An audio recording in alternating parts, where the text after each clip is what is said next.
এইখন regional senior secondary school 18 চনত ইয়াক স্টাবলিশ কৰা হৈছিল 18 চনত ইয়াৰ জন্ম তাৰ পাছৰ পৰা পৰ্যায়ক্ৰমে সায়েন্স আছিলে প্ৰথমতে তাৰ পাছত আৰ্টছ কমাৰ্চ খোলা হ'ল এতিয়া 6ৰ পৰা কমাৰ্চ 6 7 8 9 10 11 12 যোৱাবাৰ আমাৰ 24 চনত প্ৰথম মেট্ৰিক দিলে আৰু মেট্ৰিক 27 জনে এপিয়াৰ কৰিছিল 27 জনৰ ভিতৰত 27 জনে ফাৰ্ষ্ট ডিভিজন পাইছে আমাৰ সেকেন্ড ডিভিজন থাৰ্ড ডিভিজন নাই তাৰ উপৰি 26 জনে তাত ইংলিছৰ লেটাৰ পাইছে আৰু এজনে এডভান্স মেথড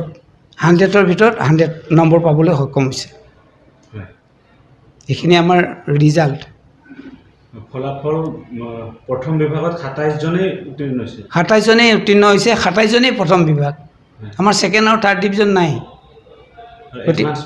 এডভান্স মেথড 100ৰ ভিতৰত 100 পাইছে হেতু আমাৰ কাৰণে গৌৰৱৰ কথা আৰু বাকি ৰিজাল্টসমূহ আমাৰ ভালেই আগৰ ৰিজাল্ট বিলাকো আৰু ভৱিষ্যতেও ভাল ৰিজাল্টৰ আশা কৰিছো আৰু ৰাইজে আদৰি লৈছে মোৰ আটাইতকৈ ডাঙৰ কথা হ'ল যে বেলেগ কলেজত পঢ়া ল'ৰা ছোৱালীবিলাক আমাৰ ইয়ালৈ ঢাপলি মেলিছে আমি ভাবিবলৈ বাধ্য হৈছো যে নিশ্চয় আমাৰ স্কুলখনে কিবা অকণ দিব পাৰিছে আৰু হেতু আমাৰ কাৰণে বৰ আনন্দৰ কথা প্ৰথমবাৰ মেট্ৰিক দিছিলে ফাৰ্ষ্ট বেচ আছিলে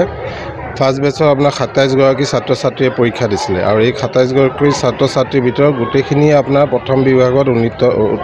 হৈছে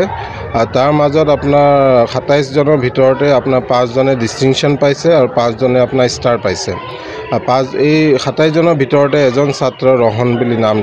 তেওঁ আপোনাৰ এডভান্সত 100 ভিতৰতে 100 পাইছে আৰু প্ৰথমবাৰ হিচাপে আমি ৰিজাল্টটো লৈ বহুত উৎফুল্লিত আৰু ল'ৰা ছোৱালী সকলো আনন্দিত হৈছে আমাৰ ক্লাছ 9ত পঢ়ি থকা 6তো আছে ল'ৰা ছোৱালী 7তো আছে তেওঁলোকৰ এই ৰিজাল্টটো চাই অলপ আগ্ৰহিত হৈছে আগলৈ পঢ়িব আগ্ৰহটো বাঢ়িছে তেওঁলোকৰ এতিয়া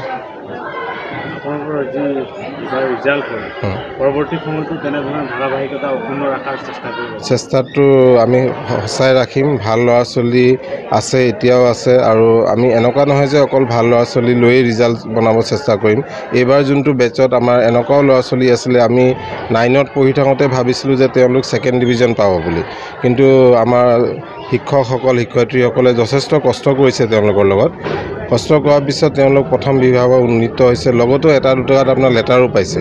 তো তেনেকুৱাই আমাৰ যিহেতু আমি নতুন খুলিছোঁ মানে এই ক্লাছ 9টো নতুন খোলা হৈছে 2 বছৰ হৈছে তো বেছিভাগ তেনেকুৱা মেধাৱী ছাত্ৰ ছাত্ৰী আমাৰ লগত নাই কিন্তু যিসকলে আছে তেওঁলোকৰ লগতে আমি কষ্ট কৰি তেওঁলোকক আগলৈ তেনেকুৱা ডিষ্টিংচন পোৱাব চেষ্টা কৰিম ষ্টাৰ পোৱাব চেষ্টা কৰিম আৰু আগতে তেনেকুৱা ধৰণৰ ৰিজাল্ট কৰিবলৈ আমি চেষ্টা কৰি থাকিম